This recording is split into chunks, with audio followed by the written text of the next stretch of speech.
અંકલેશ્વર જેડીસીમાં આવેલ AIA hall ખાતે રાજ્ય સરકારના ઇન્ડસ્ટ્રીયલ સેફ્ટી એન્ડ હેલ્થ ડિપાર્ટમેન્ટના ડિરેક્ટર પીએમ શાહની અધ્યક્ષતા હેઠળ સેફ્ટી સેમિનાર યોજાયો હતો।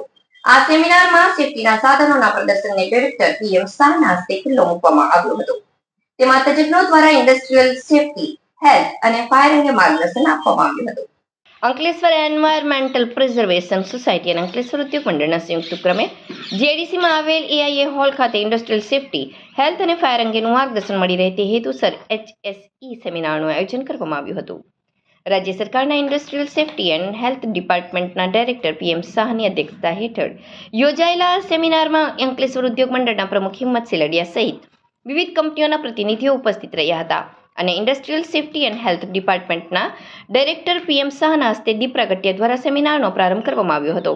આ સેમિનારમાં ઉપસ્થિત તજજ્ઞો દ્વારા ઇન્ડસ્ટ્રીયલ સેફ્ટી, હેલ્થ તેમજ પર્યાવરણ અને ફાયર પ્રોટેક્શન અંગે માર્ગદર્શન આપવામાં આવ્યું હતું અને સેફ્ટી અંગેની પ્રતિજ્ઞા લીધી હતી।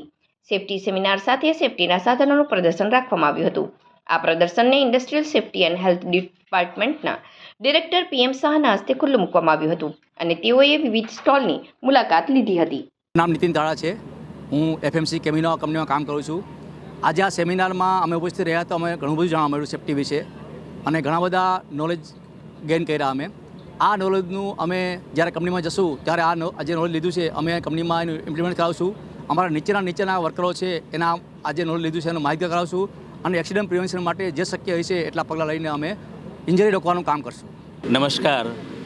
ગુજરાત સરકાર માં આ અંકલેશ્વર ઇન્ડસ્ટ્રીયલ એસ્ટેટ એટલે કે એશિયાનું સૌથી મોટું ઇન્ડસ્ટ્રીયલ એસ્ટેટ છે અને તેમાં અંકલેશ્વર ઇન્ડસ્ટ્રીયલ એસોસિએશન એક અમરેલાની નીચે એક APS નામની સંસ્થા છે એમના દ્વારા જે HSE સેમિનાર સ્ટેટ લેવલનો આયોજિત કર્યો છે ખરેખર સરાહનીય છે અને આવા સેમિનાર દ્વારા જે નોલેજ લોકો ગેધર કરે છે અને એ નોલેજ જો દરેક ઇન્ડસ્ટ્રી અને સામાન્ય જનતા સુધી જાય અને અકસ્માત ઘટે એવી હું અભ્યર્થના સેવું છું। Thank you.